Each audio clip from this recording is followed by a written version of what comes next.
इसी तरह 2 दिन गुजर गए। कभी उस नए स्कूल में एडमिशन के नाम से भी चिढ़ने वाला वो लड़का अब खुशी से स्कूल आने लगा था। इसी के साथ साथ वो अपने बाकी सारे दोस्तों से भी अच्छी तरह घुल मिल गया था और अब तो ऐसा लगता था जैसे वह बरसों से इसी स्कूल में इन्हीं लड़कों के साथ पढ़ रहा था। इसी तरह कुछ ही दिनों में इति और उसकी सहेलियों को भी अंदाजा हो गया कि वो लड़का उसे देखा रहता था और न जाने क्यों पर इति इस बात से चिढ़ जाती थी। ध्रुव बस एक बार उस लड़की से बात करना चाहता था और हालांकि कभी कभी तो उसे ऐसा लगता था जैसे इति ने उसकी ओर देखकर स्माइल किया हो, पर अगले ही पल उसके गुस्से से भरे चेहरे को देखकर उसकी रही सही हिम्मत भी टूट जाती थी। अगले दिन अचानक ही काफी शोरगुल मच गया जब एक मेढक का डिसेक्शन करते वक्त अमित बेहोश हो गया। अबे तू बेहोश क्यों हो गया था? तो काफी देर बाद उसके होश में आने पर प्रतीक ने उससे सवाल किया। अरे पागल, मुझे लगा था हमें मरे हुए जानवरों का डिसेक्शन करना था, पर सरजी ने मुझे जिंदा मेढक दे दिया था, अमित ने बताया, जिसे सुनकर ध्रुव को सुखद आश्चर्य हुआ और यह सोचकर उसे मितली सी आने लगी कि अगर उसने बायोलॉजी ली होती तो उसे भी यह सब करना पड़ता। मैंने ही उसका मेढक बदल दिया था, अमित के वहां से चले जाने के बाद आकर्षित ने ध्रुव को बताया, जबकि ध्रुव हंस पड़ा। इसी तरह उस स्कूल में ध्रुव का पहला सप्ताह खत्म हो गया और अगले दिन जब संडे को स्कूल बंद था तो उसे जरा भी अच्छा नहीं लग रहा था। खैर किसी तरह उसने एक दिन इति को देखे बिना बिताया, जो उसके लिए बड़ी बात थी। अगले दिन वो हमेशा से जल्दी स्कूल पहुंच गया और इसी के साथ उस दिन एक जबरदस्त घटना घटित हुई। प्रेयर खत्म होने के बाद हर दिन की तरह आज भी हेडमास्टर उपाध्याय जी ने उन सबको आदर्श विद्यार्थी बनने के लिए प्रेरित किया, पर उनकी तमाम कोशिशों के बावजूद ध्रुव के दोस्तों कोई फर्क नहीं पड़ता था। खैर इसके बाद सब अपनी क्लास में चले गए। ध्रुव आज भी हर दिन की तरह अकेला उसी बेंच पर बैठा हुआ था जहां से इति की बेंच उसे साफ साफ दिखाई देता था। हालांकि वो अब लगातार उसकी तरफ नहीं देखता था, बस कभी कभी या अक्सर कनखियों से इति की ओर देखता था। फिर भी कई बार इति और उसकी सहेलियों ने उसे अपनी ओर देखते हुए पकड़ लिया और वो झेपकर दूसरी तरफ देखने लगता। विजय सर अटेंडेंस लेने के बाद कुछ न्यूमेरिकल प्रॉब्लम सॉल्व करा रहे थे कि तभी बीच में एक बेहद दुबला पतला लड़का जिसका नाम मोहन था कमरे में दाखिल हुआ, जिसने मुंह में गुटखा दबा रखा था। उसे देखकर ऐसा लग रहा था कि विजय सर का एक हल्का फुल्का मुक्का भी उसका काम तमाम कर सकता था। उसने क्लास में घुसते हुए अपने दोस्तों की ओर देखकर हाथ हिलाया, लेकिन अपनी आदत अनुसार विजय सर ने उसे बाहर जाने को बोला ताकि वो दोबारा पूछने के बाद ही कमरे में प्रवेश करे। लेकिन मोहन दरवाजे से बाहर निकला तो जरूर, लेकिन दोबारा अंदर नहीं आया बल्कि उल्टे पांव वापस लौट गया। विजय सर को जब तक समझ में आया तब तक वो लड़का स्कूल का बड़ा लोहे का गेट पार करके बाहर निकल चुका था, जबकि यहाँ सारे लड़के जोरों से हंसने लगे। ध्रुव थोड़ा सा हैरान तो था, पर वो भी खेलकर मुस्कुरा रहा था, जबकि प्रद्युम्न और उसके बाकी सारे दोस्त हंसी के मारे दोहरे हुए जा रहे थे। लेकिन जब विजय सर दोबारा वापस कमरे में आए तो उनका मूड काफी खराब हो चुका था, इसलिए सबने शांत रहने में ही अपनी भलाई समझी। ध्रुव ने कई अलग अलग स्कूलों में पढ़ाई की थी, पर उसे कभी कहीं भी इतना मजा नहीं आया था, तब भी नहीं जब उसके पिछले स्कूल में उसके किसी दोस्त ने गोरखनाथ बाबा का भभूत बता के सारे स्टाफ को केवाच, एक प्रकार का खुजली उत्पन्न करने वाला पौधा का पाउडर दे दिया था और पूरे दिन उन लोगों के माथे पर खुजली होती रही। हालांकि बाद में उस लड़के की अच्छी खासी कुटाई हुई थी, या तब भी नहीं जब किसी लड़के ने उसके पुराने स्कूल के किसी खड़ूस टीचर की कुर्सी पर ढेर सारा गोंद लगा दिया था और उस दिन उन्हें होमवर्क देखना छोड़कर वापस घर जाना पड़ा था। उस वक्त भी ध्रुव को वहां इतना अच्छा नहीं लगता था जितना आज यहाँ उसे अच्छा लगता था। शायद इसकी वजह इति थी। इसके अलावा उस दिन लंच पीरियड तक कुछ खास नहीं हुआ, लेकिन इसी बीच लंच पीरियड के बाद अगला क्लास खाली था जिसमें कोई टीचर नहीं आया था। ध्रुव जो मैथ्स के प्रॉब्लम्स सॉल्व कर रहा था, उसने अपनी नोटबुक से नजरें हटाकर इति की तरफ देखा और उसे देखकर काफी हैरानी हुई कि हर रोज के विपरीत आज इति उसे घूर रही थी। उसने झट से अपनी नजरें इति पर से हटाकर वापस अपनी नोटबुक पर गड़ा ली। उसे महसूस हो रहा था जैसे उसका दिल उसके शरीर से बाहर कहीं धड़क रहा था, मगर बेहद जोरों से और कहीं आसपास ही।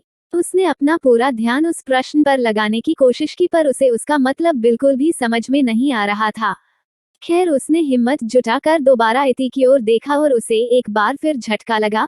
वो अब भी ध्रुव को देखे जा रही थी और उसने झट से अपनी नजरें अपने क्लास की सफेद दीवार पर जमा ली। उसका दिल अब भी जोरों से धड़क रहा था और उसके हाथ पैर कांप रहे थे। तभी उसका एक दोस्त विनीत उसके पास आकर बैठ गया, जहां उस बेंच पर 2 लोगों की जगह खाली थी। आते ही उसने लड़के के कंधे पर हाथ रखा और बोला, भाई क्या हुआ, अकेले क्यों बैठे हो, किसी ने कुछ बोला क्या? भाई कोई दिक्कत है तो बताओ हमें। ध्रुव ने उसे टालने की कोशिश की और इस वक्त वो सिर्फ इतना ही चाहता था और कुछ नहीं, कि विनीत वहां से उठकर चला जाए, पर ऐसा लग नहीं रहा था कि इतनी जल्दी विनीत का वहां से उठने का कोई इरादा था। वहीं ध्रुव उसे जबरदस्ती हटा भी नहीं सकता था क्योंकि इससे उसे बुरा भी लग सकता था। क्या यार अकेले बैठे हो, अच्छा नहीं लग रहा, मैं भी यहीं बैठूंगा तुम्हारे साथ। विनीत ने उसके कंधे पर अपना वनमानुष जैसा बड़ा पंजा गड़ाते हुए कहा और ऐसा बोलते वक्त उसकी नजरें दूसरे क्लास में बैठी इति पर गड़ी थीं। ठीक है, पर मुझे पढ़ना है, कहने के साथ ही ध्रुव ने गुस्से से उसका हाथ झटक दिया, पर विनीत ने उसके इस व्यवहार पर ज्यादा ध्यान नहीं दिया। ठीक है भाई तू पढ़, मैं तो वो लड़की को देख रहा हूँ, बहुत तगड़ा लाइन दे रही है। उद्धरण चिन्ह। विनीत ने ये बात ध्रुव से कम और खुद से ज्यादा कही थी, लेकिन उसकी बात सुनकर न चाहते हुए भी ध्रुव का सिर झटके से इति की ओर मुड़ गया, जो शायद विनीत के आ जाने के वजह से दूसरी तरफ देखने लगी थी, पर वो इस वक्त बिल्कुल चुपचाप थी और यह बात उसके स्वभाव के विपरीत था। ध्रुव ने अंदाजा लगाया कि शायद विनीत के आ जाने की वजह से इति ने उस पर से नजरें फेर ली थी, वरना थोड़ी देर पहले तक वो उसी को देख रही थी। और यह बात समझने के बाद पल भर में ही ध्रुव के मन में गुस्से की जबरदस्त लहर उठी, जिसका उसके नोटबुक में लगे अधूरे सवाल से कोई लेना देना नहीं था। उसने विनीत की ओर देखा, जिसकी निगाहें अब भी बाहर ही टिकी थीं और इस वक्त वो किसी बड़ी और लालची लार टपकाती मूर्ख लोमड़ी जैसा लग रहा था, और ये सोचकर ध्रुव की हंसी छूट गई। खैर एक बार फिर उसने वापस अपनी नजरें अपनी नोटबुक पर जमा ली। वहीं पूरे घंटे विनीत की नजरें बाहर ही जमी रही, और उसने एक आध बार बाहर देखकर हाथों से कुछ इशारा भी किया, पर ध्रुव अपने गुस्से को अपने भीतर दबाए हुए बैठा रहा और उसने इति की तरफ ना देखने की भरसक कोशिश की थी। और आखिरकार जब उससे रहा नहीं गया तो उसने एक बार फिर पहले इति पर निगाह डाली, और वो ये देखकर हैरान रह गया कि इति और उसकी काली कलूटी बदसूरत सी दिखने वाली एक सहेली, जिसका नाम शायद पूजा था, दोनों उसी की ओर गुस्से से घूर रही थी। लेकिन दरअसल वे उसे नहीं बल्कि विनीत को गुस्से से घूर रही थी, और इतना ही नहीं बल्कि इति हाथ से थप्पड़ मारने की मुद्रा बनाकर उनकी ओर लहरा भी रही थी। उसने पहले कभी इति को इतने गुस्से में नहीं देखा था, हालांकि वो अक्सर उसे गुस्से से घूरती थी, पर इस वक्त उसके चेहरे पर गुस्से के बजाय नफरत की तेज लहर झलक रही थी। उसने पलटकर विनीत की ओर देखा, जिसका चेहरा पल भर में जर्द पीला पड़ चुका था। उसे फौरन सब समझ में आ गया कि सारी गलती विनीत की ही थी, उसने जरूर इति को गुस्सा दिला दिया होगा। ध्रुव मन ही मन विनीत को गालियां बकते हुए पलटा और बिना एक बार भी इति की ओर देखे उसने झटके से सारी खिड़कियों को बंद कर दिया और सिटकनी चढ़ा दी। वहीं विनीत अपराधी भाव से नजरें झुकाए हुए वहां से उठा और जाकर चुपचाप अपनी बेंच पर बैठ गया, जबकि ध्रुव वहीं बैठा रहा, पर उसने दोबारा खिड़की खोलने की कोशिश नहीं की, और इस बीच दोनों में से किसी एक ने भी कुछ बोलने के लिए अपना मुंह नहीं खोला था। बाकी पूरे समय भी खिड़की बंद ही रही, और उन दोनों को उम्मीद थी कि कभी भी प्रिंसिपल ऑफिस से उनका बुलावा आ सकता था, लेकिन अंत में उन्हें बहुत सुकून मिला जब ऐसा कुछ नहीं हुआ और आखिरकार उस दिन भी स्कूल की छुट्टी हो गई।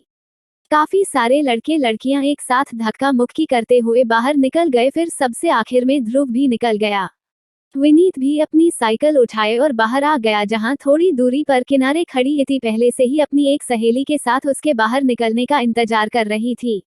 उसकी सहेली पूजा, जिसकी शक्ल काफी भद्दी लग रही थी, और उसे देखकर ध्रुव को ऐसा लगा जैसे बड़े थूथन वाली कोई भयंकर ऊंटनी उसके सामने खड़ी हो। उसने ध्रुव को रोका और बोली, भैया रुकिए। उद्धरण चिन्ह। ध्रुव रुक तो गया था, पर वो सहमा और डरा हुआ था और मन में अजीब अजीब से ख्याल आने लगे। साथ ही उसके घुटने कांप रहे थे और उसका दिल किसी बैलगाम घोड़े की तरह दौड़ रहा था। उसने पूजा के बगल खड़ी इति को नजरअंदाज करने की भरसक कोशिश की। न जाने क्यों, पर वो इति से नजरें नहीं मिलाना चाहता था। खैर उसने हकलाते हुए पूछा, जी बोलिए, क्या काम है? बोलते वक्त उसने नजरें झुका रखी थी, पर तभी उसके कानों में शहद जैसी मीठी आवाज पड़ी, जो उसकी सहेली की कर्कश आवाज से उतनी ही अलग और मधुर संगीतमय थी जितनी की हो सकती थी। आप हमेशा मेरी क्लास में क्यों झांकते रहते हैं? आप अपनी पढ़ाई पे ध्यान नहीं देते? और आपके साथ जो भाया बैठे थे, क्या नाम है उनका? तारांकन उसने पहली बार इति की आंखों में देखा था। पहली बार ध्रुव उसे इतने करीब से देख रहा था, और उसने पाया कि उसकी आवाज भी उतनी ही प्यारी थी जितनी की वो लड़का, उसका नाम विनीत है, वो तो दूसरे गेट से निकल गया। ध्रुव ने अपनी आवाज से कंपकपाहट को दूर रखने की भरसक कोशिश की और अपनी टांगों की तरफ बिल्कुल भी न देखने का नाटक किया जो बुरी तरह से कांप रहे थे। उसका जवाब सुनकर पहले तो इति कुछ देर तक उसे ऐसे घूरती रही जैसे उसकी नजरें ध्रुव का एक्सरे कर रही हो और फिर बोली, अच्छा तो उनको समझा दीजिए जो नौटंकी करना हो दूसरों से करे, मुझसे दोबारा नौटंकी मत करे वरना अच्छा नहीं होगा। इति के स्वर में तेज गुस्से का पुट था।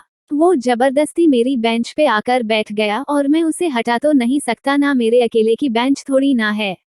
उसने धीमे स्वर में जवाब दिया लेकिन इति को अपनी ओर घूरते देख आगे जोड़ दिया, वैसे समझा दूंगा। और फिर ध्रुव अपनी साइकिल पर बैठा और तेजी से निकल गया। जाते समय उसने एक बार भी पीछे मुड़कर देखने की कोशिश नहीं की और इति और उसकी बदसूरत दोस्त दोनों भी अपने अपने घर की ओर बढ़ गए। अगला भाग देखने के लिए कृपया इस चैनल को सब्सक्राइब करें।